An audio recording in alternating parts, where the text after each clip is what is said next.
आप ऐसे बैठे हैं सब लोग, है ना, you are sitting like this. अब हमारा लंग है, लंग के साइड में हार्ट है, हार्ट थोड़ा ऊपर की तरफ है।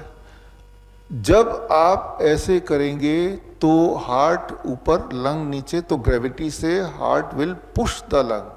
क्लियर है ना ये? तो लंग्स की साइज छोटी होगी बड़ी होगी? हार्ट ऊपर है, लंग नीचे, दबाव पड़ रहा है लंग्स पे, छोटी होगी, है ना। तो छोटी होगी तो वो ठीक से काम नहीं कर पाएगा, जाहिर सी बात है, आपको सांसों की दिक्कत आएगी। तो अभी जैसे आप बैठे हैं और आप में से अधिकतर लोगों को सांसों की कोई दिक्कत है ही नहीं, लेकिन अगर आप ऐसे लेटेंगे जैसे मैं बैठा हूं, तो आप ऑब्जर्व करेंगे कि मुंह खोलना पड़ेगा सांस लेने के लिए। मुंह बंद करके सांस नहीं ले पाएंगे, है ना, दिक्कत आएगी आपको। तो आपको समझना पड़ेगा कि ग्रेविटी एक इंपॉर्टेंट मुख्य भूमिका प्ले करता है, जिससे आपके बॉडी के ऑर्गन के साइज छोटा बड़ा, उनका काम ज़्यादा कम हो जाता है। उदाहरण के तौर पर मैं कुछ एग्जांपल दूंगा। तो हम ये करते हैं, यहाँ भी ये करते हैं कि जैसे ही कोई पेशेंट कंप्लेन करता है ब्रेथलेसनेस की, कोई पेशेंट है जो ऑक्सीजन सिलेंडर से ही साथ में आया है, उसका वो हटा देते हैं और उस पेशेंट को हम आगे की तरफ झुक के जब बैठा, तो अब लंग्स एक्सपैंड हुआ बाय 20%, और ऐसा 15-20 मिनट तक करने से हमने देखा उसका SpO2 बढ़ जाता है, उसके सिम्टम घट जाते हैं। तो हमने क्या किया, सिर्फ पोस्चर को बदल दिया, और ये कितनी देर में काम आएगा? 15-20 मिनट। तो वो जो ऑक्सीजन पे निर्भरता थी उसको खत्म करने के लिए हमने ऑल्टरनेटिवली पोस्चर यूज किया, right. It is called postural medicine. आप देखेंगे कि किसी भी हॉस्पिटल में पेशेंट को लिटाया होता है तो कैसे पेशेंट लेटा होता है? पेशेंट हमेशा हॉस्पिटल में लेटा होता है, पीठ के बल लेटा होता है ना, राइट। अब जब पीठ के बल मान लो मैं लेटा हूं, तो हम लंग छोटा होगा कि बड़ा होगा? छोटा होगा, है ना।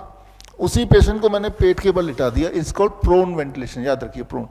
तो अब जैसे पेशेंट लेटा हुआ है तो द लंग एक्सपैंडेड, और ऐसे ही लेटा रहेगा तो 15-20 मिनट में उसका SpO2 बढ़ने लगेगा, या तो बैठे या लेटे, राइट। लेकिन लेटने का पोस्चर ये है। अब देखिए जो स्लीप एपनिया का पेशेंट है यहाँ पे, कोई स्लीप एपनिया मतलब आधी रात को उसकी सांसें अटक जाती है, वो उठ जाता है। तो स्लीप एपनिया का पेशेंट आप है ना, स्लीप एपनिया का पेशेंट को क्या करना चाहिए कि उसकी सांसें ठीक से बनी रहे। सबसे इंपॉर्टेंट तो सांसें ही हैं, वही रुक गया फिर बचा ही क्या। तो उसके लिए हमने वो तभी वो सांसें आती रहेंगी जब उसका लंग एक्सपैंडेड रहेगा, है ना, समझ रहे हैं ना। तो लंग को एक्सपैंड करने के लिए आप याद रखिए, जब आप पीठ के बल लेटते हैं तो लंग्स कोलैप्स होता है सभी का।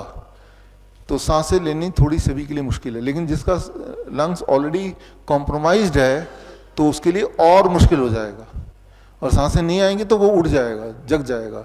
स्लीप एपनिया बोलते हैं इसको, है ना। तो ऐसे लोगों को हम बोलते हैं जब तक ये ठीक ना हो जाए, ठीक करने के लिए वो 3 दवाइयाँ हैं, पर उसको कुछ दिन लगेंगे, तक आपको पीठ के बल नहीं सोना है। क्लियर होगी बात?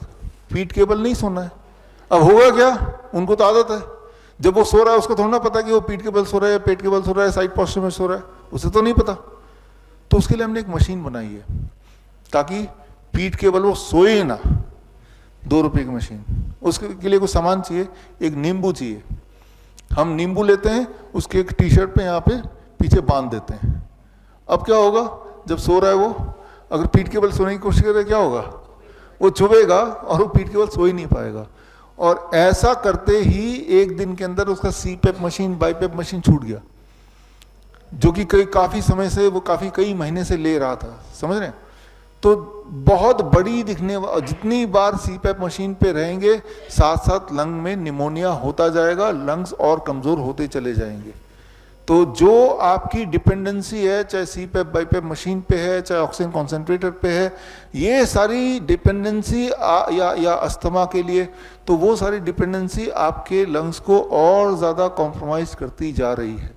तो हमें उससे पीछा छुड़ाना जितनी जल्दी हो सके वो जरूरी है। बड़ी से बड़ी बीमारी का आसान से आसान इलाज घर बैठे ही हो सकता है। अधिक जानकारी के लिए कांटेक्ट करें nearest doctor BRC clinic @home।